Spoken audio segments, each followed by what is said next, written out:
Shalom, salam sejahtera dalam kasih Tuhan. Apa kabar? Seluruh jemaat gereja Tuhan di Indonesia, Bethlehem. Senang sekali bisa berbagi berkat pada saat ini lagi dalam pemberitaan firman Tuhan. Saya percaya setiap kita datang dengan kerinduan waktu menyembah dan memuji Tuhan, Bapak Ibu ya. Dan kita juga dalam keadaan baik dan sehat hari ini. Oke, hari ini dengan saya kita akan merenungkan kembali kebenaran firman Tuhan. Sebelumnya saya mengajak kita untuk berdoa. Mari kita berdoa. Bapa di sorga, kami mengucap syukur buat hari yang Tuhan beri, waktu yang dimana kami boleh menikmatinya pada saat ini, menyembah dan memuji Tuhan. Ini sebuah kesempatan yang indah di mana kami boleh memenuhi panggilan ibadah kami. Kami bersyukur dan berterima kasih karena Engkau masih mengasihi kami, mencintai kami sampai hari ini, dan kami percaya itu terus berlangsung seterusnya bagi kami. Hari ini juga kami akan dididik dan dibimbing oleh Tuhan lewat membaca dan merenungkan kebenaran firman-Mu. Tuhan, ini hidup kami. Biarlah Allah Roh Kudus membantu kami untuk mengerti dan mencerna setiap kebenaran firman Tuhan. Bawa kami lebih dekat lagi dan beri kami kemampuan ya Tuhan untuk melakukannya dalam setiap kehidupan kami masing-masing. Urapi setiap jemaat Tuhan, urapi hamba-Mu yang lemah dan terbatas ini, sehingga kami bersama-sama dapat mengerti tentang cinta kasih Tuhan dalam kehidupan kami. Dalam nama Tuhan Yesus Kristus, kami berdoa dan mengucap syukur. Amin. Bapak Ibu, hari ini saya akan mengajak kita untuk merenungkan satu kebenaran firman Tuhan yang saya beri topik, respon manusia terhadap cinta kasih Allah. Respon manusia terhadap cinta kasih Allah. Teks yang kita akan ambil yaitu dalam Yohanes pasal 1, Yohanes pasal 1 ayat 10 sampai 14. Yohanes pasal 1 ayat 10 sampai 14. Firman Tuhan katakan, Ia telah ada di dalam dunia dan dunia dijadikan olehnya, tetapi dunia tidak mengenalnya. Ia datang kepada milik kepunyaannya, tetapi orang-orang kepunyaannya tidak menerimanya.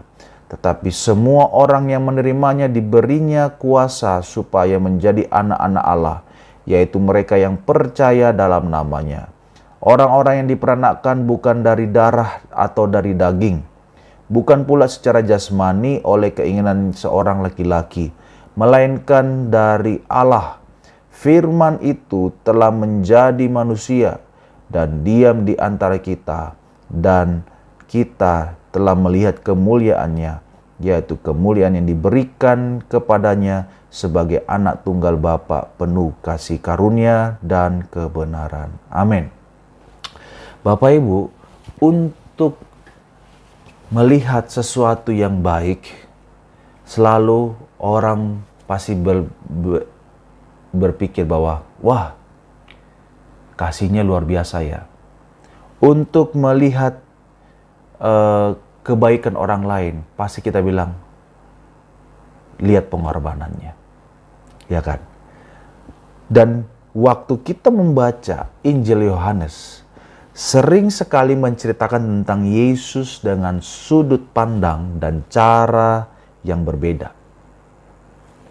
Sehingga waktu kita melihat pasal 1 di sini saja, secara keseluruhan tentunya, memberitahukan kepada kita tentang bagaimana cinta kasih Allah kepada manusia yang sangat total, tanpa dipikirkan lebih dalam oleh manusia.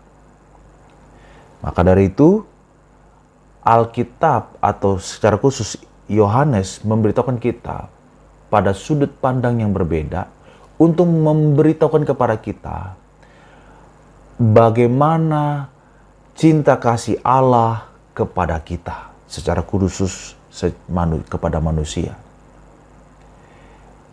Ini adalah berita di mana mengingatkan kita kembali tentang bagaimana cara kedatangan atau cinta kasih Tuhan kepada kita. untuk membuktikan bahwa Dia sangat mengasihi kita. Kita lihat betapa luar biasanya cinta kasih Allah diberikan kepada manusia. Kalau kita melihat dari perspektif atau cara penjelasan Yohanes kepada manusia, seperti dalam ayat 1 sampai ke 5. Di situ dikatakan Yohanes dengan sebuah kalimat dimulai dengan kata pada mulanya. Kata pada mulanya kita dengan sengaja sepertinya Bapak Ibu ditarik untuk mengingatkan kembali tentang peristiwa penciptaan. Di mana Kejadian pasal 1 ayat 1 dikatakan bahwa pada mulanya Allah menciptakan langit dan bumi. Yohanes menggunakan kisah penciptaan ini untuk menjelaskan tentang Yesus.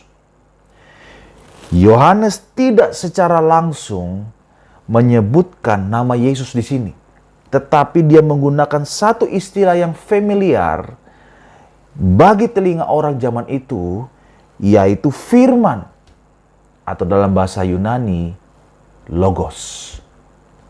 Dan di sini kalau kita melihat kitab Kejadian tentunya pertama-tama itu fokusnya pada tindakan mencipta. Allah menjadikan langit dan bumi. Tetapi Yohanes fokusnya di sini adalah pada Sang Pencipta. Jadi sebelum ada ciptaan, sebelum ada tindakan menjadikan langit dan bumi, harus ada Sang Pencipta dulu. Dengan kata lain, Yohanes mau berkata bahwa pada mulanya sebelum Allah menjadikan langit dan bumi, ada firman. Atau dengan lebih tepat kita menggunakan kata terus menerus ada. Firman itu terus menerus ada. Dia tidak pernah ada masa di mana firman itu atau Yesus itu belum ada.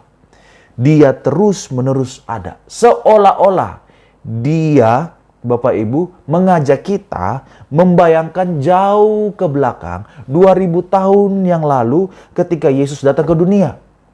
Bahkan dia tarik jauh lagi ke belakang ribuan tahun yang lalu ke zaman Abraham. Jauh lagi tarik ke belakang ke zaman Adam. Jauh lagi tarik ke belakang Bapak Ibu ke dunia yang belum ada. Dan Yohanes berkata, di situ pada mulanya firman itu sudah terus-menerus ada. Lalu Yohanes menggambarkan lagi, firman itu bersama-sama dengan Allah. Atau dengan kata lain, firman itu terus-menerus bersama-sama dengan Allah, Bapak Ibu. Yang menunjukkan ada dua pribadi yang berada bersama dengan sangat dekat dan sangat intim. Dan tidak berhenti sampai di situ saja Bapak Ibu. Dia katakan lagi, firman itu adalah Allah. Ini menunjukkan apa? Bahwa bukan saja firman itu terus-menerus ada dalam kekekalan, dan firman itu bukan saja terus-menerus bersama-sama dengan Allah, tetapi firman itu adalah Allah sendiri. Lalu Yohanes menekankan lagi Bapak Ibu, apa yang dilakukan oleh firman ini. Dia berkata, segala sesuatu dijadikan oleh Dia. Harusnya kalimat ini sudah sangat jelas Bapak Ibu. Tetapi Yohanes tekankan lagi ya. Di sini dikatakan tanpa Dia tidak ada suatu pun yang telah dijadikan. Bapak Ibu. Artinya Yohanes menekankan betul-betul segala sesuatu dijadikan oleh Dia. Tanpa Dia tidak ada satupun yang kita lihat akan ada hari ini, akan ada tanpa Dia. Dan itu berarti dari yang paling makro atau yang paling besar sampai paling mikro, yang paling kecil, yang tidak bisa dilihat oleh mata manusia, tidak bisa dipandang oleh manusia sekalipun, Bapak Ibu, tidak bisa ada tanpa dijadikan oleh Allah atau oleh Sang Firman. Lalu yang terakhir di sini dalam ayat 4 dan 5, firman itu adalah sumber hidup dan terang, Bapak Ibu. Ayat ini mengingatkan kita kembali lagi tentang kisah penciptaan, di mana pada waktu penciptaan di hari pertama, kegelapan itu menutupi seluruh permukaan, tidak ada terang, seluruhnya gelap gulita, sampai Tuhan berkata, jadilah terang. Maka terang itu mengusir kegelapan, Bapak Ibu. Tetapi Yohanes memakai gambaran ini untuk sesuatu yang lebih dalam, Bapak Ibu. Dia bukan bicara tentang kegelapan karena tidak ada cahaya, tetapi dia bicara tentang kegelapan hati manusia yang sangat gelap dan sudah mati. Dunia tadinya gelap, Bapak Ibu. Lalu Allah menjadikan terang, usir kegelapan. Tetapi sekarang ini kegelapan itu jauh lebih gelap, jauh lebih dalam, yaitu di dalam hati manusia. Inilah yang dikatakan oleh Yohanes tentang Tuhan Yesus. Bukti tanda betapa cinta kasih Allah sangat besar bagi umat manusia, bagi kita. Nah, pertanyaannya secara sederhana sama seperti topik khotbah kita, renungan kita hari ini. Pertanyaannya, bagaimana respon manusia atas berita yang sebesar ini? Bagaimana? Yohanes menyebutkan dua respon yang sangat kontras sekali, Bapak Ibu. Kita lihat respon yang pertama di ayat 10 dan di ayat 11, Bapak Ibu. Yohanes berkata di situ yang kita sudah baca tadi, Bapak Ibu, dia ada di dalam dunia yang dijadikan olehnya, tetapi dunia tidak mengenalnya. Dia datang kepada milik kepunyaannya, tetapi orang-orang kepunyaannya itu tidak menerimanya. Ini sebuah respon yang sangat ironis sekali, Bapak Ibu.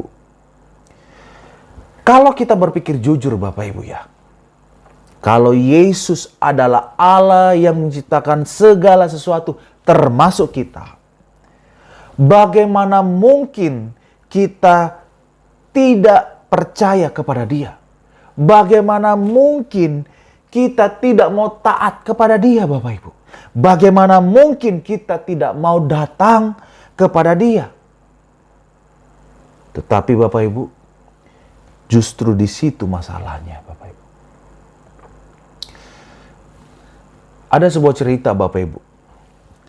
Seorang yang bernama Charles Steinmetz.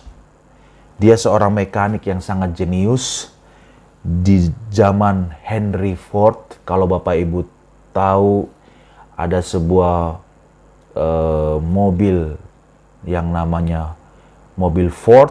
Ya, Henry Ford adalah penciptanya. Nah, diceritakan bahwa di zaman Henry Ford itu ada orang yang bernama Charles Steinmetz. Nah, ini yang kita mau simak, Bapak Ibu. Dan diceritakan orang ini, Charles ini, dapat membayangkan pada waktu itu membuat sebuah mesin. Mesin itu dalam pikirannya, Bapak Ibu. Belum ada gambarnya, masih ada dalam benak, Bapak Ibu. Dia dapat membuat sebuah mesin. Dan dia dapat bisa membayangkan kalau mesin itu kalau rusak, begini dan begitu. Bagaimana memperbaikinya, jelas sekali bagi dia, semua terbayang oleh dia, Bapak Ibu. Maka ketika dia merancang sebuah mesin, Bapak Ibu, dan membuatnya, mesin itu bisa berjalan dengan sangat presisi. Nah, suatu kali Bapak Ibu, ada masalah di pabrik mobil milik Henry Ford, Bapak Ibu, waktu itu. Dan ketika itu tidak ada yang bisa memperbaiki, Bapak Ibu. Akhirnya kemudian mereka memanggil Charles.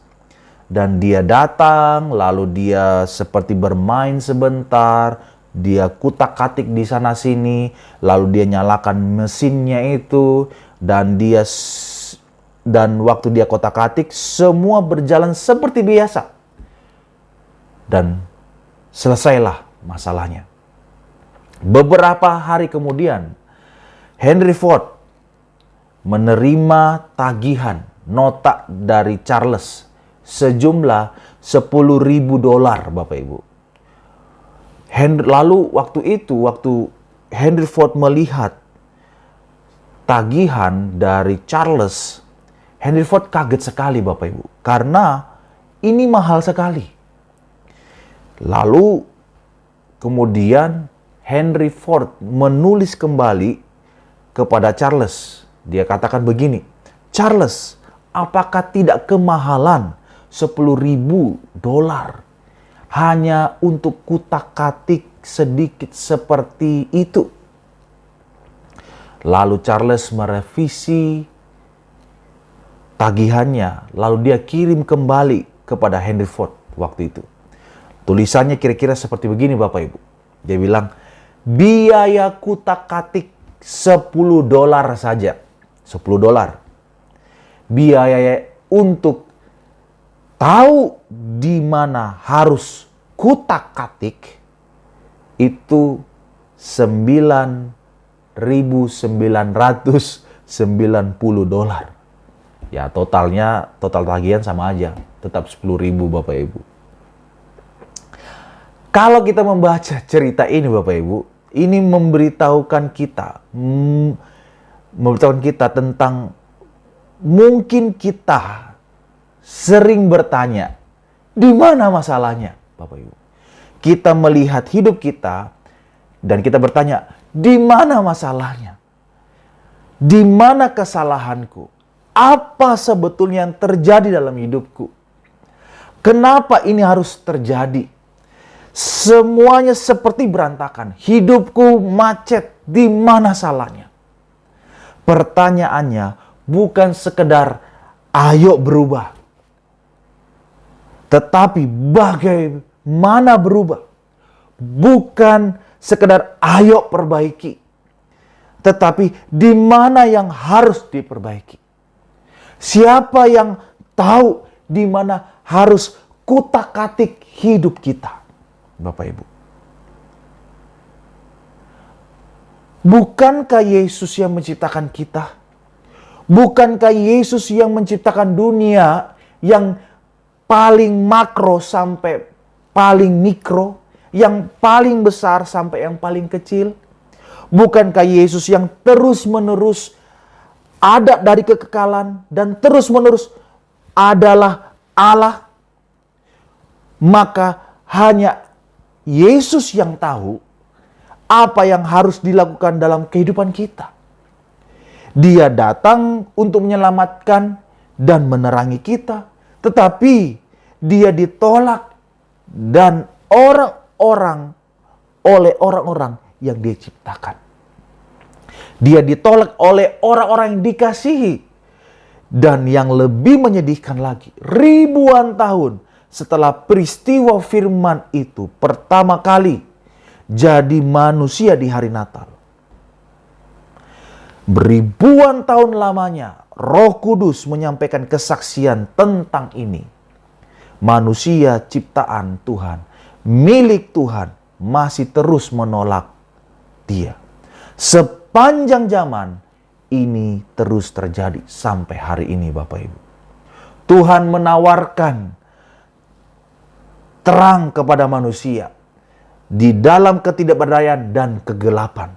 Tetapi hari ini manusia tidak mau. Sebaliknya manusia cari berbagai hal, Bapak Ibu, mengisi kekosongannya dengan semua sampah dunia, Bapak Ibu.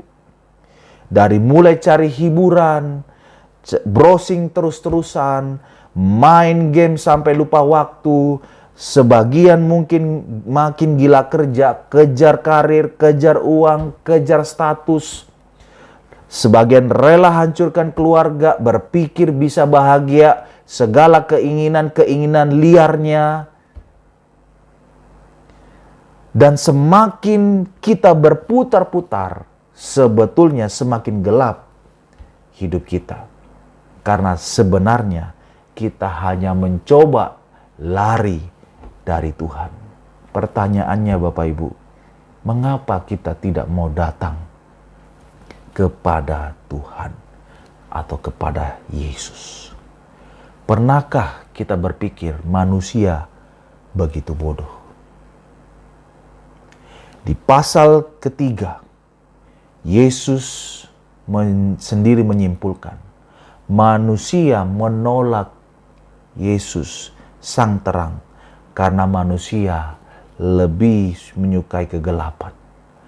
Perbuatan mereka jahat, kata Yesus, dan mereka tidak suka datang kepada terang itu supaya perbuatan jahat mereka tidak nampak. Ini ironis sekali, Bapak Ibu. Manusia mau ditolong, tetapi tidak mau diterangi. Manusia ingin menerima damai, tapi tidak mau meninggalkan kejahatan. Yesus seperti terang yang terus-menerus akan memborbardir setiap sudut hati manusia yang gelap, yang kotor ini Bapak Ibu. Dan dia mau kita datang kepadanya, bertobat melalui banyak cara. Dan dia terus-menerus bekerja, bicara menerangi hati kita setiap manusia sampai hari ini. Manusia menolak dia dan lebih senang lari. Apakah respon kita seperti ini? Menolak dia, Bapak Ibu? Apakah respon kita seperti ini? Yang pertama, mari kita merenungkan ini, Bapak Ibu. Atau respon yang kedua, dikatakan dalam Yohanes pasal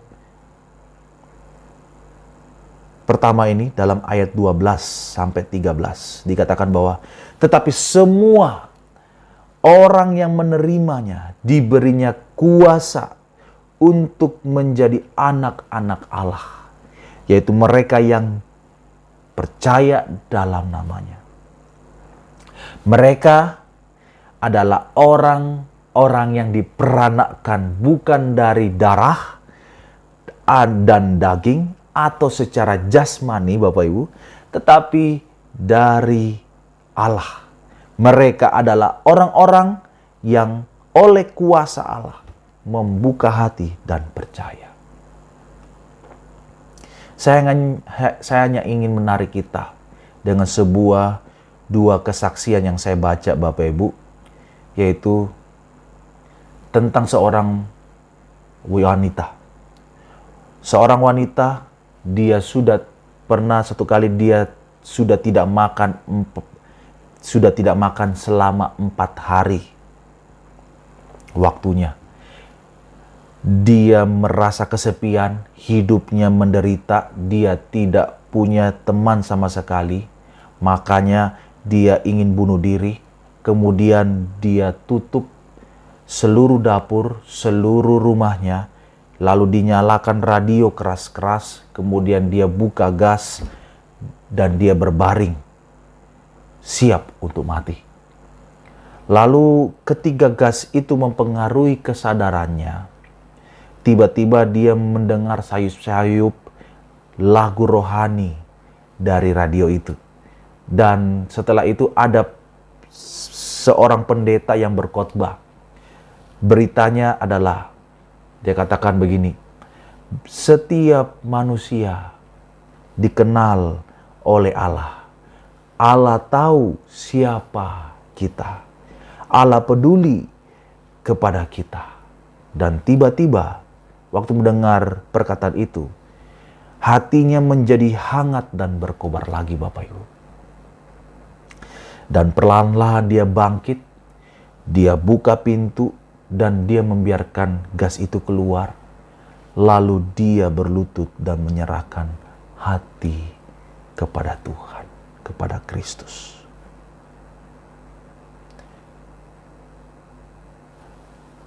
Kesaksian yang kedua, seorang narapidana menuliskan surat kepada pendeta Billy Graham. Dia berkata, dia adalah seorang narapidana dan dengan hukuman seumur hidup, Bapak Ibu. Nah, narapidana ini selama 10 tahun dia sudah merencanakan untuk kabur dari penjara. Dan dia katakan rencana itu sudah hampir berhasil ketika sel sebelahnya ada narapidana lain yang memutar siaran radio. Siaran radio, dan siaran itu memutar khotbah. Nah, sambil dia mendengar khotbah, waktu dia dengar khotbah di sebelah, dia ingat akan rumahnya, dia ingat akan mamanya, dia ingat akan apa yang dulu yang mamanya ajarkan kepada dia, dan dia tidak pedulikan. Lalu dia ingat gereja kecil, tempat dulu sekeluarga datang berbakti. Dia ingat bahkan pernah datang ikut KKR, dan tiba-tiba siaran itu ditutup dengan seseorang dengan nyanyian itu, dengan sebuah nyanyian, yaitu berbunyi, lemah lembut Tuhan Yesus memanggil aku dan kau. Tengoklah Tuhan sekarang menunggu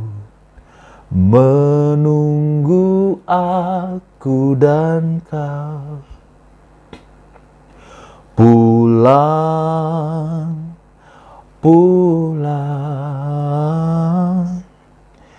kau yang berdosa, pulanglah.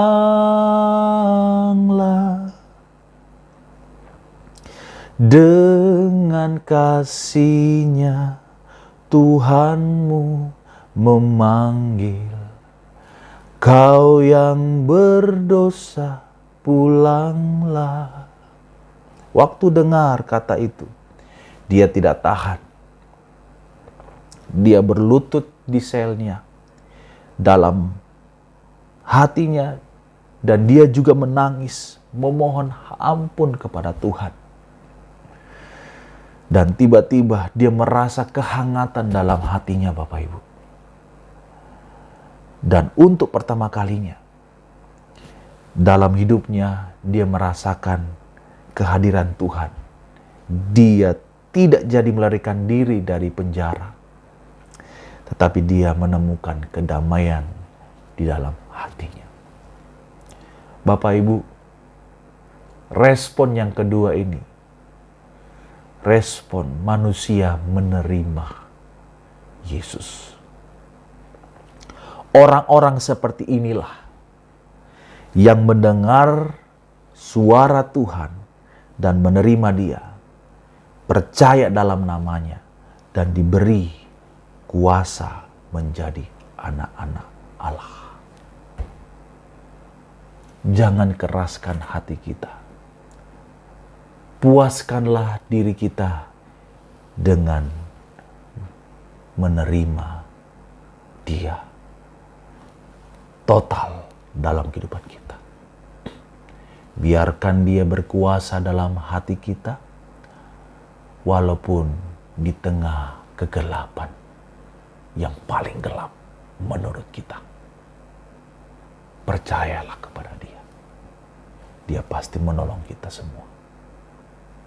Mari kita berdoa, Bapak Ibu. Kekasihku dalam Tuhan, Engkau sudah mendengarkan firman Tuhan. Percayalah, Dia tidak berhenti, Dia terus bekerja dalam kehidupan kita. Dia Allah yang sungguh-sungguh ajaib dalam kehidupan kita. Percayalah akan cinta kasih-Nya. Dia tidak pernah meninggalkan kita. Bapa di sorga, kami sungguh mengucap syukur buat kebenaran firman-Mu, mengingatkan kami kembali. Ajar kami untuk tetap tunduk dan terus pasrah akan setiap kehendak-Mu. Berserah total kepada Tuhan. Segelap apapun yang kami alami hari-hari ini, kami tahu Engkau ada di sana. Karena disitulah terang-Mu menyinari kami. Firman-Mu mencipta kehidupan kami kembali menjadi baru. Karena Tuhan tidak pernah meninggalkan kami. Terima kasih Bapa. Sungguh ajaib pertolongan Tuhan. Biarlah firman ini mendapatkan tempat yang terutama dalam setiap kehidupan kami. Terima kasih Tuhan. Berkati seluruh jemaat Tuhan. Biarlah Roh Kudus menerjemahkan, bekerja lebih lanjut dalam setiap kehidupan kami. Sehingga kami mampu melakukannya dalam kehidupan kami masing-masing. Engkau memberkati gereja-Mu, gereja Tuhan Indonesia, Jemaat Bethlehem. Dari gembala sidang sampai seluruh para hamba-Mu, seluruh pelayan-pelayan-Mu, dan seluruh jemaat Tuhan. Apapun yang kami lakukan dalam pelayanan, bahkan setiap usaha kami masing-masing, diperbuat Tuhan berhasil. Nama Tuhan dipermuliakan dalam kehidupan kami. Terima kasih Bapa. Ini hidup kami dan bekerjalah dalam setiap kehidupan kami masing-masing. Terpujilah nama-Mu Bapa, kekal sampai selama-lamanya. Dalam nama Tuhan Yesus, kami telah berdoa dan mengucap syukur. Amin.